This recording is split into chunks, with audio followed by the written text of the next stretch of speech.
A continuación estará con nosotros el economista Rodrigo Landeta. Él es ecuatoriano, economista de la Pontificia Universidad Católica del Ecuador, con amplia experiencia en el sistema financiero ecuatoriano. Tiene diplomados en alta gerencia y en Contraloría Financiera realizados en Harvard Business School y en el Tecnológico de Monterrey. A nivel profesional se ha desempeñado como intendente general subrogante de la Superintendencia de Bancos del Ecuador, asesor del delegado del presidente de la República a la Junta de Regulación Monetaria y Financiera, asesor del presidente del directorio del Banco Central del Ecuador, asesor del secretario nacional de Educación Superior, Ciencia y Tecnología, CENESID, asesor económico y financiero de la Subsecretaría General de Planificación para el Buen Vivir y actualmente labora como subgerente del Banco Central del Ecuador. Actualmente está ocupando el cargo de gerente general del Banco Central del Ecuador. El tema que hoy nos presenta, discusión, independencia, banca central frente al desarrollo en los países. Economista Landeta, buenos días, bienvenido. Buenos días, gracias. Voy a tratar de ser muy conciso con mi presentación. Gracias, como les decía, a la Superintendencia de Control de Poder de Mercado, que nos hizo la invitación al Banco Central del Ecuador, para poder mostrarles cuál es la visión que tenemos como autoridad monetaria en cuanto a la independencia del Banco Central y el rol que puede llegar a jugar en las economías, tanto industrializadas como las economías en desarrollo. ¿Por qué es importante este tema? Y si vamos avanzando, por favor, en la presentación. No sé quién, no me han dado. ¿Es este? Ok, gracias. Miren, porque como ustedes habrán escuchado, sobre todo en los últimos tiempos, incluso por la época electoral, que hay analistas económicos y analistas políticos que dicen que el país debería volver a una independencia del Banco Central. La discusión que debemos tener es a la independencia de quién. Y en general, disculpen, pero es que esto no está funcionando muy bien.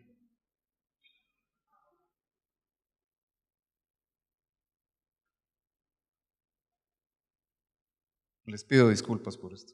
En el tema de la independencia del Banco Central, es algo que relativamente es una discusión muy nueva.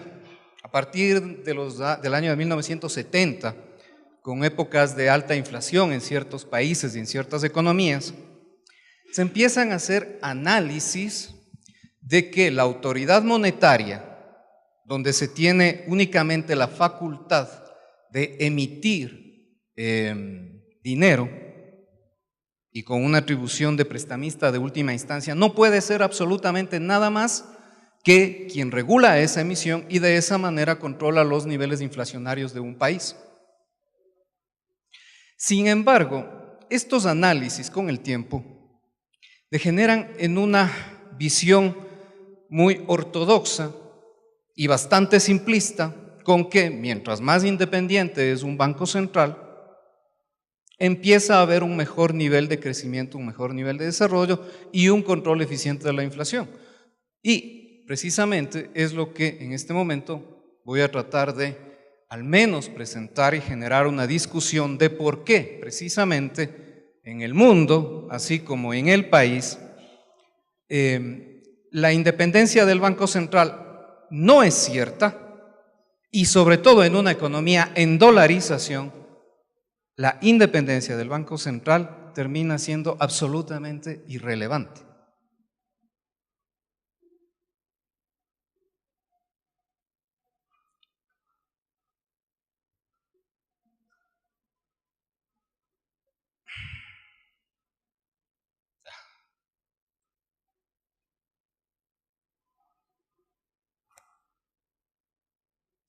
Miren, no sé si podemos cambiar esto o si lo podemos manejar desde la computadora. ¿En cuál le pongo?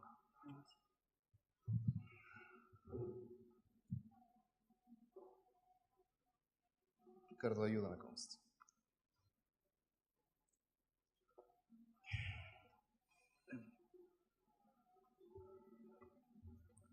Ok, vamos desde el principio, nada más adelantemos eso, por favor. Ok, no, vamos al anterior.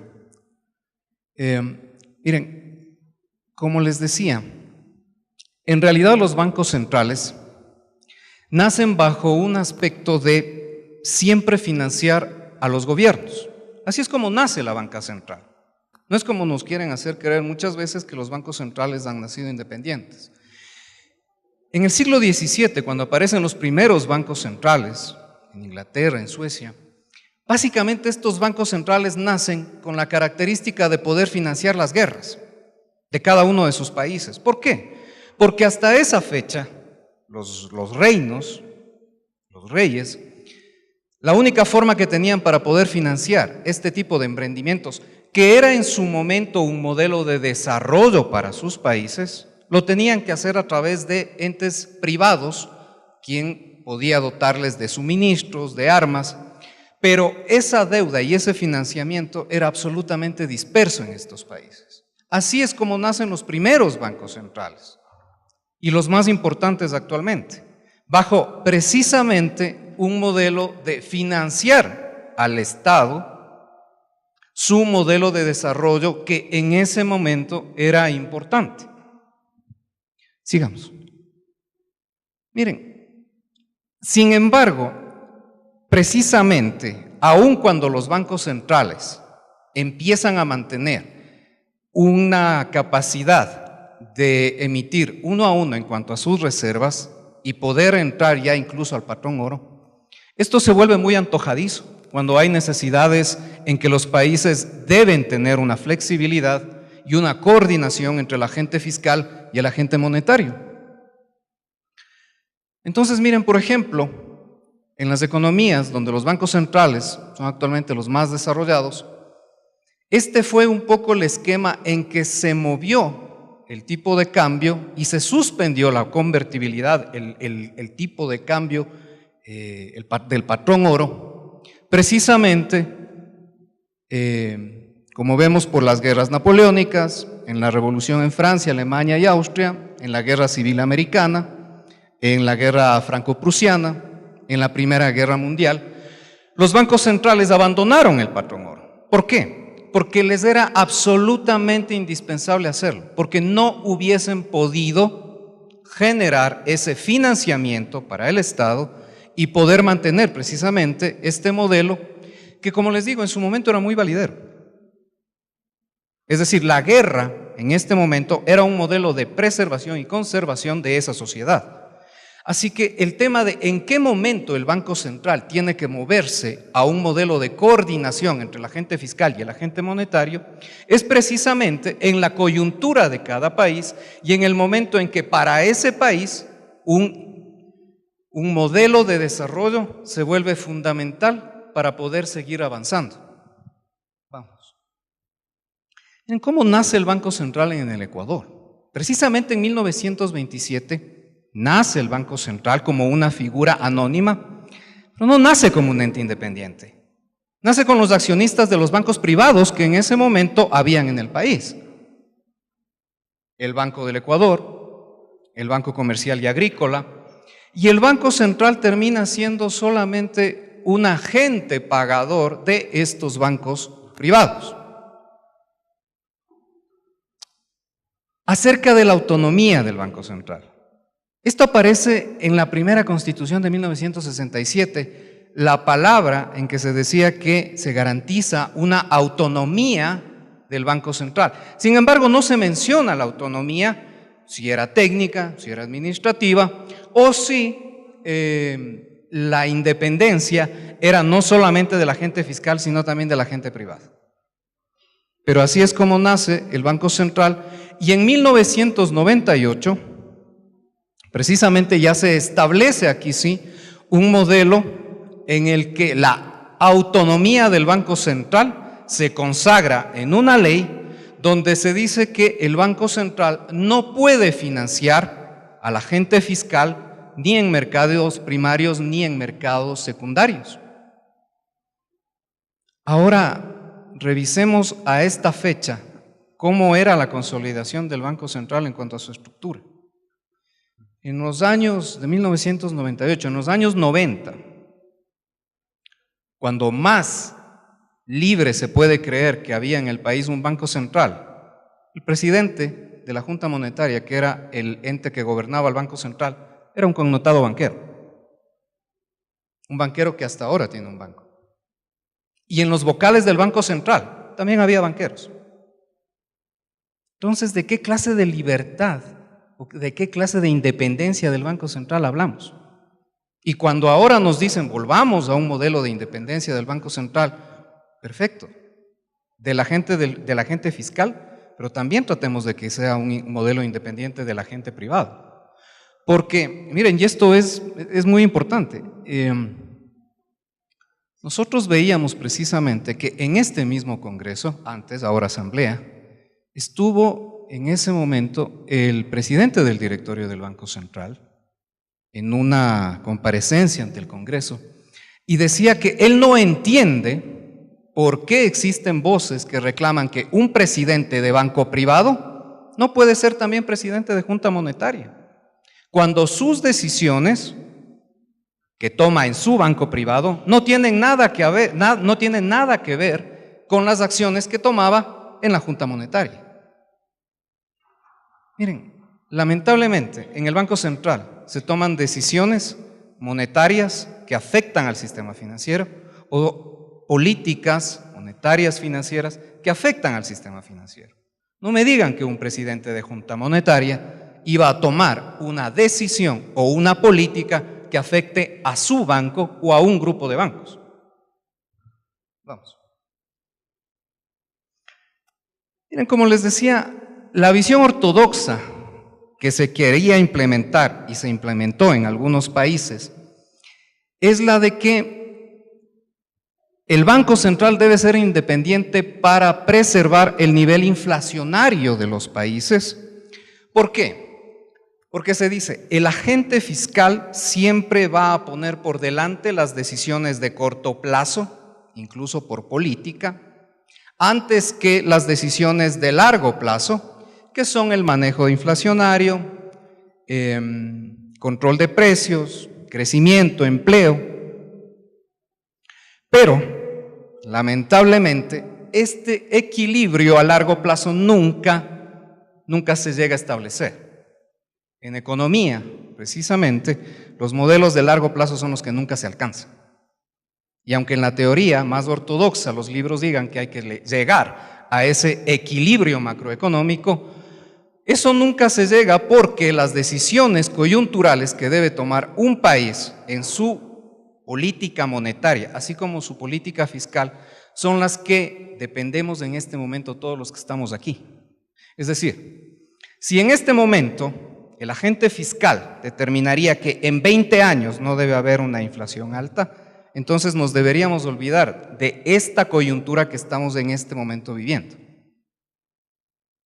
No es la mejor de las opciones. En este momento tenemos un proceso complejo. Estamos saliendo de una recesión muy fuerte que hemos tenido en el país. No podemos imaginar que el agente fiscal y el agente monetario piense en 10 años o 20 años adelante, cuando tenemos decisiones que tomar en este momento. Miren, precisamente de dónde nacen los estudios, y es que precisamente para realizar todo este proceso del agente fiscal en cuanto a generar liquidez en el mercado, puede desatarse en una monetización del gasto público y eso degenera en un proceso inflacionario. Pero aquí el tema es, todo depende de en qué se gasta esa monetización del agente fiscal. Si se lo hace en temas de gasto corriente, evidentemente que vamos a tener problemas inflacionarios en cualquier país. Pero si ese gasto público se lo pone en inversión, en infraestructura productiva, no hay ese proceso de inflación. Eso es precisamente la gran diferencia entre tomar una decisión a corto plazo, no teniendo una coordinación entre el agente fiscal y el agente monetario, y empezar a pensar solamente en el futuro, cuando tenemos una coyuntura muy compleja. Miren, y algo muy importante, y pasemos a la siguiente lámina, por favor. Estos gráficos que ustedes ven aquí son los que la política y la teoría ortodoxa es la que presenta para poder validar la teoría de nivel inflacionario e independencia del Banco Central. Sin embargo, lo que no nos dicen es que ese indicador que mide la independencia del Banco Central se basa en absolutamente criterios subjetivos, como el periodo que funge en funciones el gerente del Banco Central, quién elige a sus autoridades, si es un directorio, si lo elige el agente fiscal, si lo define el agente legislativo. Porque lamentablemente que haya una correlación o exista dentro de las muestras una correlación no quiere decir que exista causalidad. Y eso estadísticamente y económicamente no es un buen análisis cuando hablamos de este tipo de asunciones en las que luego queremos degenerar una política y una teoría económica. Vamos adelante. Miren, como les decía, la política más ortodoxa quiere medir la independencia del Banco Central de quién elige al presidente del directorio, quién elige al gerente.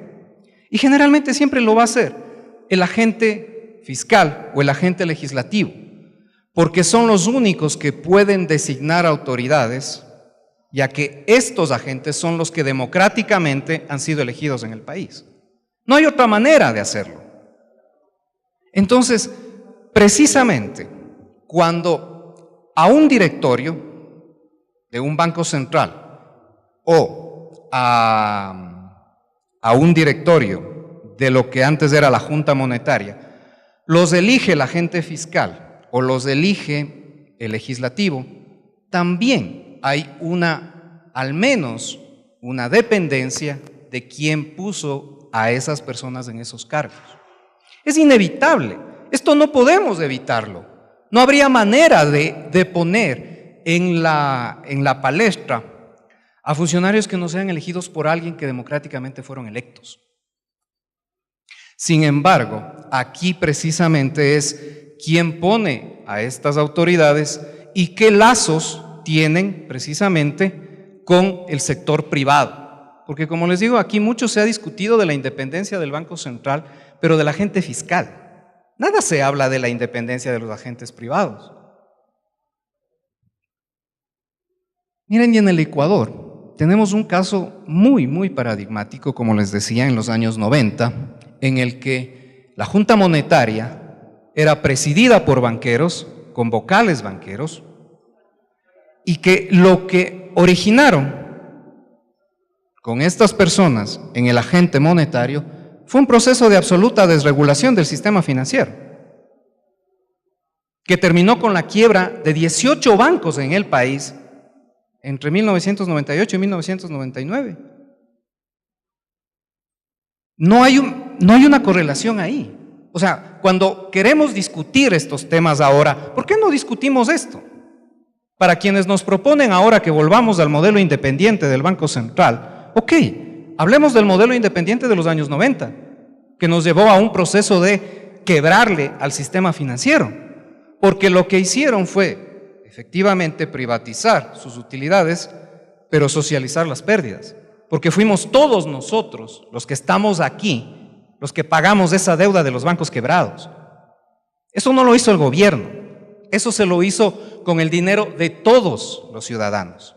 ¿Por qué? Porque la banca, con sus agentes en el Banco Central, lo que hicieron fue desregularizar tasas de interés, desregularizar tipo de cambio, proveerse del Banco Central de créditos subordinados, de casi el 60% de su patrimonio, y generar un proceso de que el Banco Central tiene que garantizar el 100% de los ahorros de todos los bancos.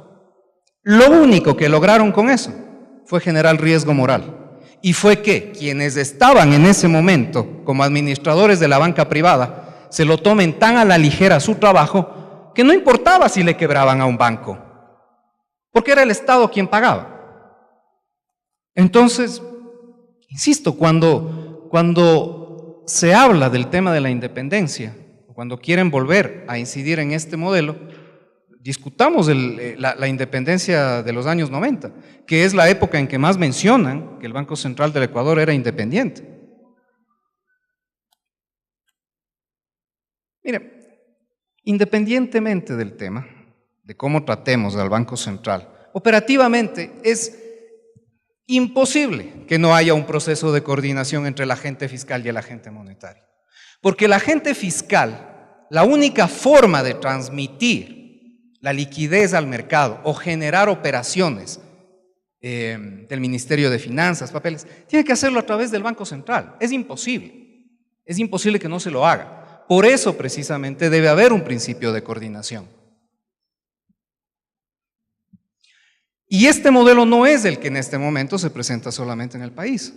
Es lo que ha pasado en la Unión Europea. Miren, quizá uno de los procesos más importantes de coordinación que se ha dado en el mundo entre el agente fiscal y el agente monetario fue precisamente el despegue industrial que tuvo Gran Bretaña, precisamente a través de una expansión del balance de su Banco Central.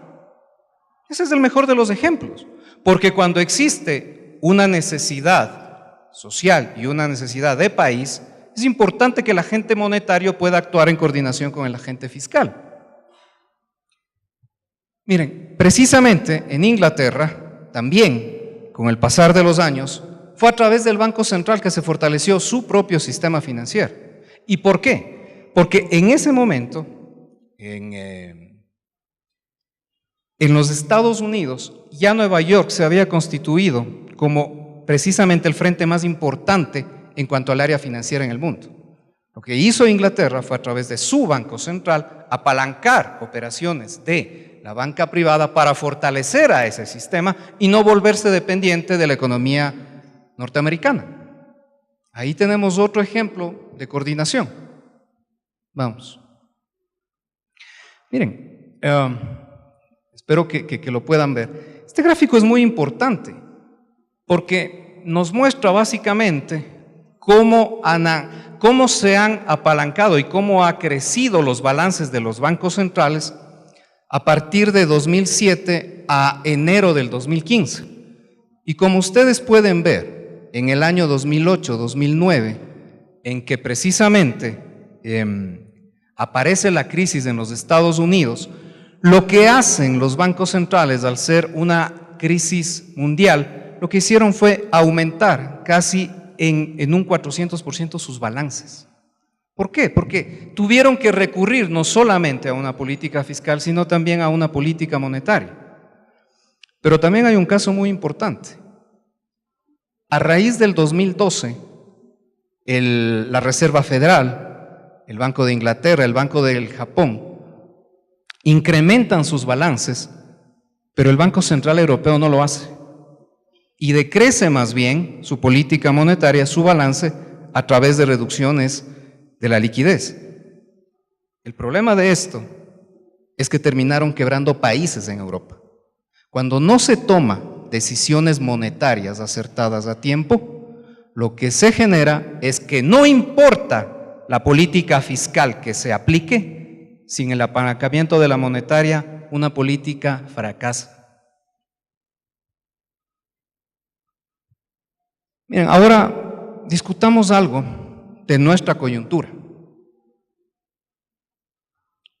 ¿Y por qué es importante hacerlo? Porque el Banco Central en el Ecuador es un caso paradigmático, que en estas reuniones las personas que están haciendo las ponencias lo pueden revisar luego, pero no hay un caso en el mundo en el que haya un país dolarizado y que tenga un Banco Central activo, que es el caso del Ecuador. ¿Por qué? Porque como les decía, la teoría más ortodoxa lo que dice es que la única función que tiene el Banco Central es la de emitir dinero y ser prestamista de última instancia de la banca privada.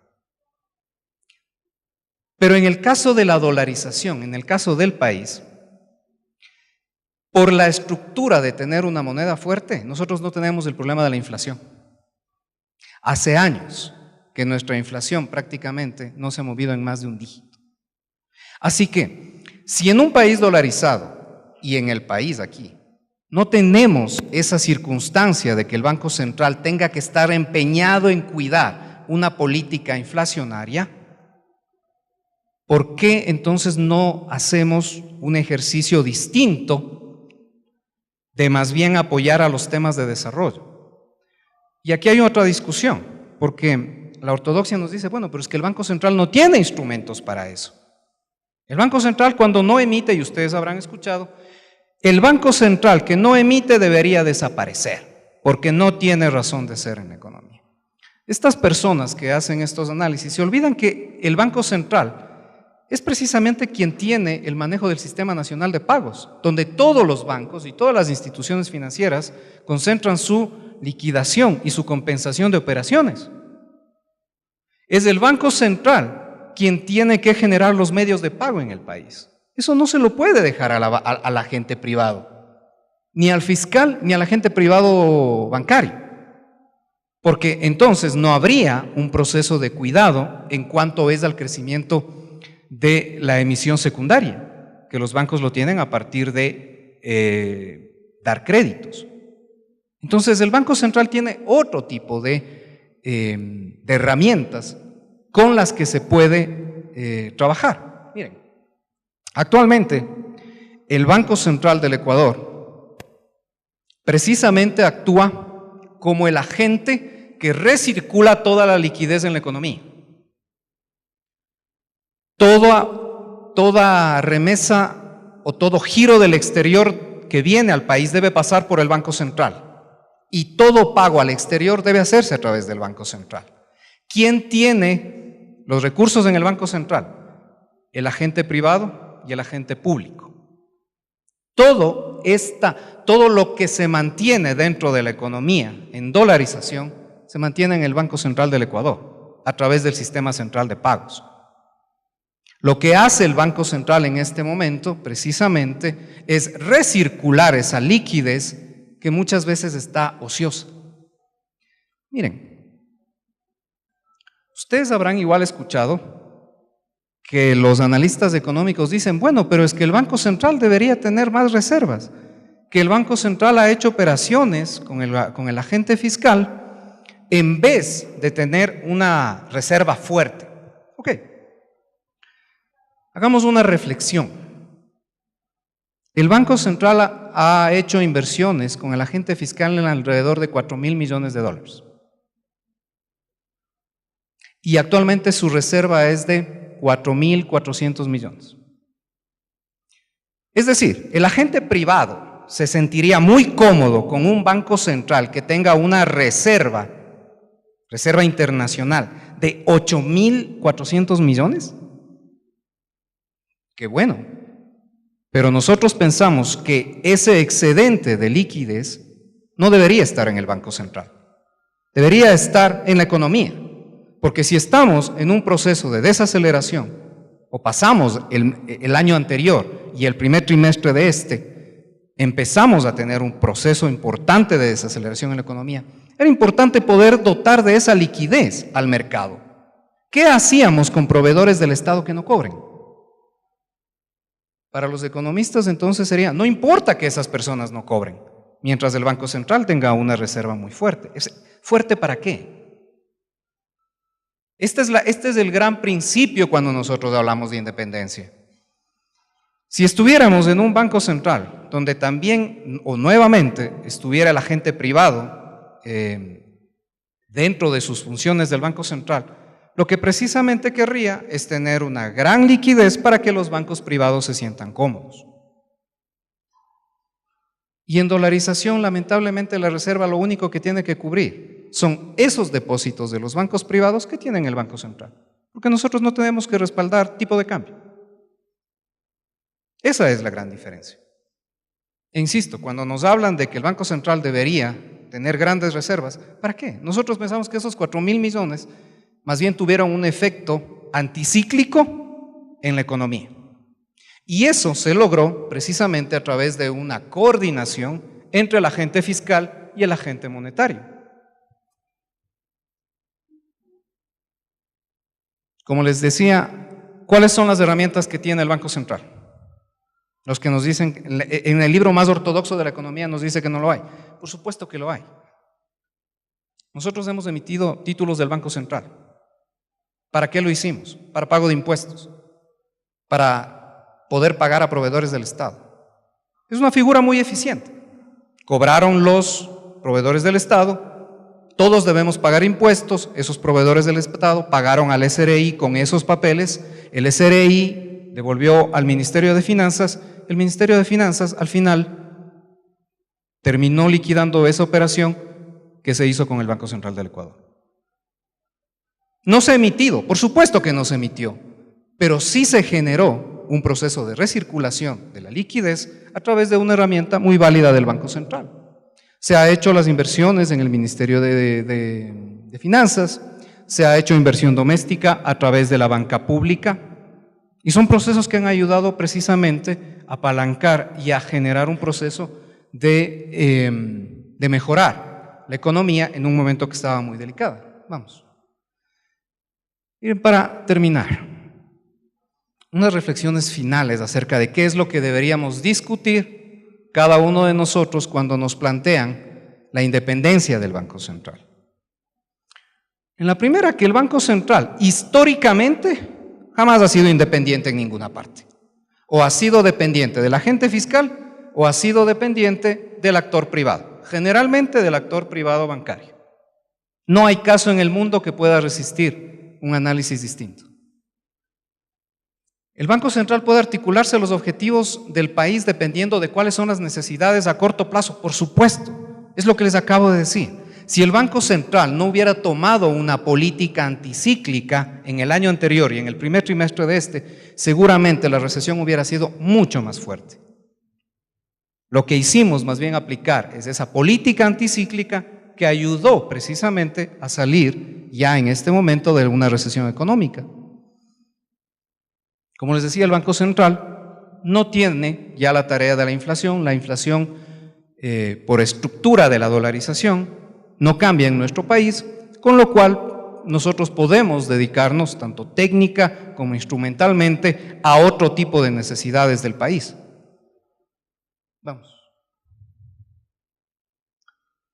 Hay otras tareas del Banco Central, la inclusión financiera, y algunos datos muy rápidos en este momento. La inclusión financiera en el país es de apenas del 45% de la población. De ese 45%, solo el 25% tiene tarjetas de débito. Y de eso, solo el 5% tiene tarjeta de crédito. Y los otros medios de pago. Y el 55% de ciudadanos que no tienen una cuenta en el sistema financiero. De eso debe encargarse el Banco Central.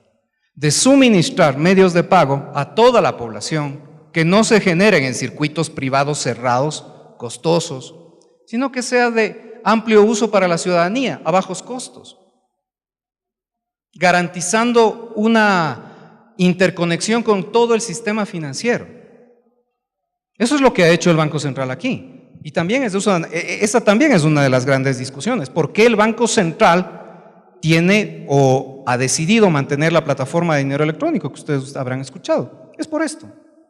Porque el Banco Central, dentro de sus funciones, es de tener en su cuidado los medios de pago. Yo no puedo entregar al sector privado. Nos interesa que toda la ciudadanía pueda tener un esquema masivo de medios de pago electrónicos que puedan generar una mayor circulación en la economía, porque un dólar electrónico es mucho más eficiente que el dólar físico. Miren, y para terminar, la dolarización tiene muchas bondades, muchas bondades. Estabilidad de precios, importantes niveles de renta. Pero precisamente en una economía en que el sistema bancario es monopólico, con 4 entidades que manejan más del 70% de los depósitos en el país, esa dolarización también lo que hace es concentrar rentas. Y cuando una industria oligopólica detenta ese nivel de rentas del país, lo que hace es no innovar. Por eso es que desde hace 10 años hacia acá no ha habido ninguna innovación importante en el sistema bancario privado. ¿O cuál hemos tenido? El tema de las tarjetas de débito, sí, eso lo tuvieron hace 3 años y salió por resolución del ente de control, no por los agentes privados.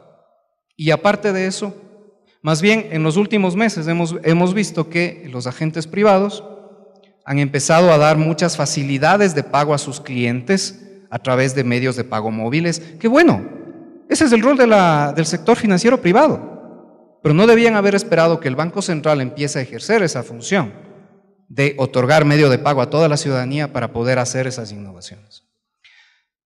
Con lo cual, pues simplemente decirles que cuando se habla de independencia del Banco Central, siempre debemos fijarnos o al menos preguntarnos a qué clase de independencia quieren volver a llevarnos. Muchas gracias. Okay.